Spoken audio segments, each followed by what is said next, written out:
Shalom, bien-aimés dans les Seigneurs, de partout où vous êtes, que les Seigneurs vous bénissent. Je sais que vous êtes nombreux et partout dans le monde. Je n'oublie pas, je salue Papa Emmanuel qui est mon père, ainsi que Maman Cassia qui est ma mère. Et je salue tous les enfants de Dieu de l'église évangélique de la foi authentique. J'espère que ce matin, je suis venu auprès de vous. Le prophète Esaïe Pia, Dieu nous a envoyé pour vous parler de la part du Seigneur. Et je suis sûr que partout où vous êtes, quelqu'un sera béni au travers de cette parole. J'aimerais prier avec vous pendant quelques minutes pour entrer dans le vif des messages de ce matin, dans l'objectif de cette parole. Et je crois et j'ai la ferme assurance que quelqu'un sera béni là où il est. Nous allons prier ensemble et dire à Dieu de nous parler, de nous faire du bien au travers de sa parole, de nous ouvrir l'entendement spirituel, de nous aider à comprendre sa volonté ce matin pour le salut des âmes et pour un grand changement de plusieurs personnes. Prions le Seigneur. Éternel Dieu des armées, le Dieu des miracles, le Dieu des grâces, nous prions à ce moment au nom de Jésus-Christ afin que tu nous assistes dans ce moment de la parole.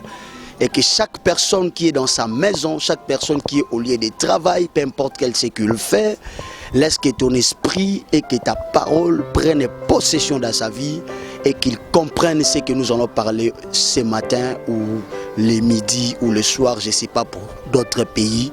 Et ainsi que tout peuple de Dieu qui va écouter cette parole, que sa vie change au nom de Jésus-Christ. Amen. Merci beaucoup. Comme j'avais dit, je m'appelle prophète Esaïe Pia et Dieu m'a donné un message spécialement pour l'église corps du Christ. Nous allons essayer un peu de parler sur la foi authentique. La foi authentique. La foi authentique veut dire nous voulons parler sur la foi que Christ a laissée à nous l'église. Et des choses comme ça s'est passé au temps ancien de l'église primitive. Et aujourd'hui, il y a plusieurs personnes qui ont perdu un peu des repères. Alors, tout court, j'aimerais d'abord commencer à parler sur la foi dans sa totalité, la foi dans sa grandeur pendant quelques minutes. Et je suis sûr et certain que quelqu'un sera béni par la parole de Dieu. En fait, je suis obligé d'abord de définir la foi. C'est quoi la foi par définition? Prenons nos Bibles, là où nous sommes. Nous allons lire les livres des Hébreux chapitre 11, Hébreux chapitre 11, à partir du verset 1er. J'aimerais que tu lis ensemble avec moi, là où vous êtes dans vos maisons, partout. Hébreux chapitre 11, le verset 1er, au nom de Jésus-Christ, nous lisons. Or, la foi est une ferme assurance des choses qu'on espère, une démonstration de celles qu'on ne voit pas. Ça c'est déjà la foi, c'est déjà la définition de la foi. Et la parole est claire que la foi, c'est une ferme assurance. On ne parle pas seulement de l'assurance, mais on parle de la fermeté. Donc ça veut dire que quand quelqu'un a l'assurance de quelque chose et que personne ne peut bouger cette assurance-là, c'est ça ce qu'on appelle la foi. Donc l'assurance est bien fondée, l'assurance est bien établie et que peu importe quelle réalité, tu ne peux pas bouger. C'est ça ce qu'on appelle la foi.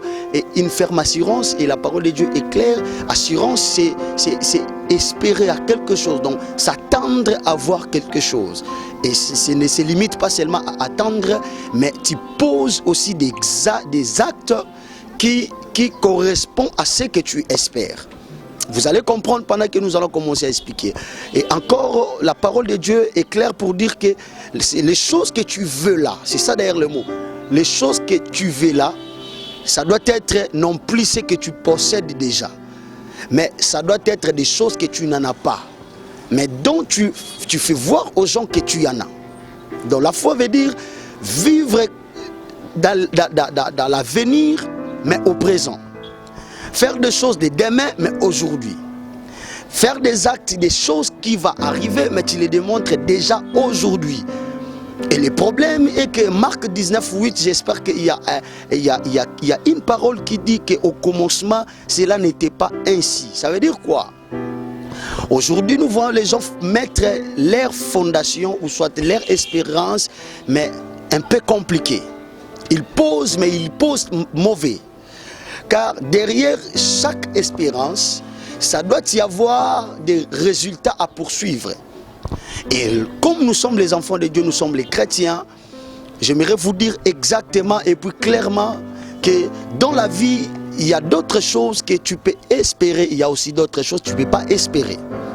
Il y a d'autres choses que tu peux s'attendre de les recevoir et il y a aussi des choses que tu ne peux pas attendre de les recevoir.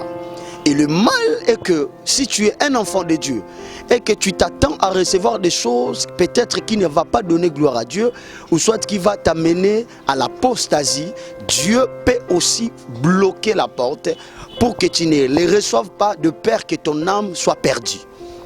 Donc dans ces domaines, tu dois bien te positionner. Tu dois te focaliser et mettre ta confiance, mettre ton espérance à des choses dont Dieu trouve sa gloire à l'intérieur. Parce que si Dieu trouve à ce que tu demandes peut t'amener à côté, alors Dieu peut bloquer pour que tu ne les reçoives pas. Mais si c'est que tu penses là, c'est que tu en as besoin et que Dieu trouve sa volonté à l'intérieur, le Seigneur est capable de te les donner dans la facilité, et sans plutôt se chamailler, sans plutôt se contrecarrer à chaque fois. Et j'aimerais vous parler de 3 choses à espérer. Ces 3 choses-là, retenez cela très bien. Et c'est ça qui vous aidera à expérimenter et à vivre ce que Dieu a préparé pour vous. Marc chapitre 10. Nous allons lire ensemble avec vous. Marc chapitre 10. Nous allons commencer du verset 28. Marc chapitre 10, nous commençons du verset 28. Au nom de Jésus-Christ, nous lisons. Pierre s'est mis à lui dire, voici nous avons tout quitté et nous t'avons suivi. Jésus-Christ leur répondit, je vous le dis en vérité, il n'est personne qui a quitté à cause de moi et à cause de la bonne nouvelle, sa maison ou ses frères ou ses sœurs, ou sa mère ou ses pères ou ses enfants ou ses terres, ne reçoivent au centuple présentement dans le siècle ici, des maisons, des frères, des sœurs, des mères, des enfants et des terres avec des persécutions. Et dans les siècles à venir, la vie éternelle. Il y a 3 choses là-dedans que Christ nous parle. Et quand tu donnes ta vie à Jésus, ça s'appelle la foi au salut. Parce que la foi se divise à 2 grandes parties. On les dit même à 3 grandes parties. Il y a ce qu'on appelle la foi du salut. La foi du salut, ça se sent comme si c'est le centre de tout. Mais le salut que je parle, c'est quitter des païens à devenir un enfant de Dieu. Le jour où tu as accepté le Seigneur comme étant ton Seigneur et Sauveur, ça s'appelle aussi la foi. Donc tu as cru au Seigneur. Ça c'est la foi du salut. Mais en dehors de ça, quand tu es déjà en Jésus, tu es déjà dans le Seigneur, tu as maintenant besoin de vivre une vie meilleure, de prendre ce que Jésus t'a promis. Là je suis maintenant au Matthieu chapitre 10. Pierre a dit à Jésus, on a déjà manifesté notre foi, on a tout quitté pour te suivre et on t'a reçu, on a accepté de te recevoir. Ça c'est ça ce qu'on appelle la foi du salut. Mais maintenant nous là, la vie que nous menons, ce n'est pas vraiment normal. Et qu'est-ce qu'on aura en retour? Et Christ leur a dit ceci, à part ce que vous avez manifesté là, vous devrez savoir que quand tu viens à moi, tu auras des terres, tu auras des maisons, tu auras la famille. En fait, tout ça, ça s'appelle la bénédiction. Et la bénédiction dans sa manière physique. Vous aurez une bénédiction, une vie meilleure. Ça c'est 1. De 2, il a parlé que vous aurez aussi la persécution. Et de 3, il a parlé que vous aurez la vie éternelle. Maintenant, quand tu crois au Seigneur, tu es déjà dans la foi au salut. Et quand tu es dans le Seigneur et que tu commences à expérimenter ces bénédictions, là, la chose qui t'a aidé d'avoir ce que Dieu t'a promis, ça s'appelle la foi d'expérimenter. La foi de toucher ce que Dieu a dit. Il y a plusieurs personnes, Dieu t'a promis, mais jusque-là, tu ne touches pas parce que tu n'as pas la foi, ce qu'on appelle la foi d'expérimenter. Il y a des choses, si tu ne crois pas que tu peux en avoir, même si tu gênes, tu ne vas pas les recevoir. Parce que l'esprit d'expérimenter est au-delà de ce que tu as dit, je crois au Seigneur Jésus. Oui, tu as cru. Maintenant, tu es au Seigneur. Maintenant, prends maintenant des choses qu'il t'avait dit pour les vivre.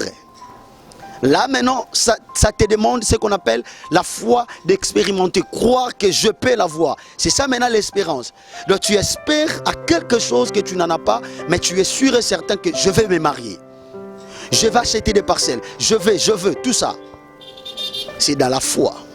Et à part ça, il a parlé de la persécution. Et enfin, il a parlé de la vie éternelle. Et la vie éternelle, c'est ça ce qu'on appelle la foi éternelle. Là, tu es maintenant en dehors des choses de ce monde. Tu regardes maintenant l'éternité.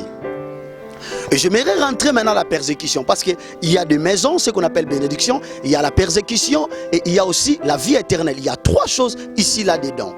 Et je vous ai dit, il y a trois dimensions de la foi. Il y a la foi du salut, il y a la foi d'expérimenter et il y a la foi éternelle. La foi éternelle, c'est lorsque, même si tu es mort aujourd'hui, comme il est écrit, les morts en Christ ressusciteront.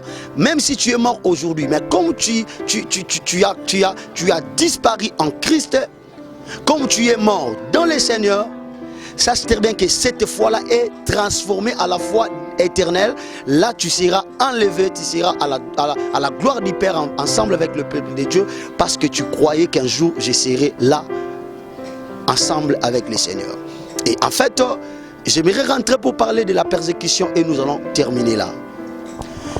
Il y a plusieurs personnes qui pensent qu'être à Jésus, c'est une vie de joie à chaque instant, une vie de bonheur.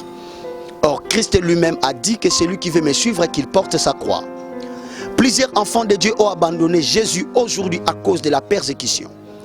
La persécution, c'est le temps où Dieu veut voir si réellement tu es son enfant. La persécution peut sortir des ténèbres, oui, mais on n'en disconvient pas parce que ici c'est Jésus qui l'a dit. Ça veut dire quoi? Il y a une partie de la vie qui est réservée à tout homme ou à toute une femme qui est spirituelle, d'entrer dans des conditions difficiles de sa vie. Gloire au soir rendu à l'Éternel, parce qu'il y a des gens qui nous suivent. Peut-être toi, tu étais des gens dans des problèmes, dans des complications et que Dieu t'a sauvé, il t'a fait sortir de là. Aujourd'hui, tu as une vie meilleure, tu as des enfants, tu as des maisons, tu as des voitures, tu as tout ce qu'il faut.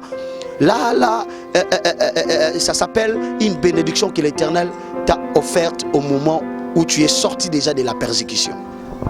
Et il y a aussi des autres, avant de toucher ce que tu veux là, tu dois entrer dans la persécution. Ou soit maintenant là, pendant que je te parle, tu es dans des souffrances, tu es dans des complications. J'aimerais vous exhorter pour vous dire que la persécution n'est pas l'arme de t'amener en dehors de Jésus, mais la persécution est le chemin qui t'amène à la gloire. La persécution est l'école qui te donnera la maturité au moment de la bénédiction. La persécution est le pédagogue de la gloire dans la vie d'une personne. Et si tu ne veux pas passer par des problèmes, par des complications, et tu veux une vie facile, là c'est encore un problème, parce que si tu passes dans des conditions difficiles et que tu restes en Jésus, tu espères que j'aurai ce que je veux en Christ. C'est ça ce qu'on appelle la foi authentique.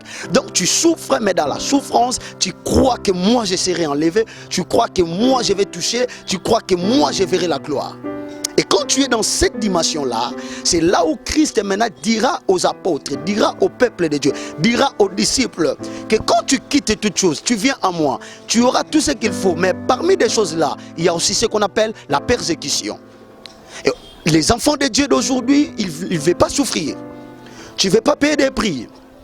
En fait, la souffrance a plusieurs manières. Pour les autres, Dieu t'a rendu stérile. Pour les autres, Dieu n'a pas permis que tu aies des mariages maintenant.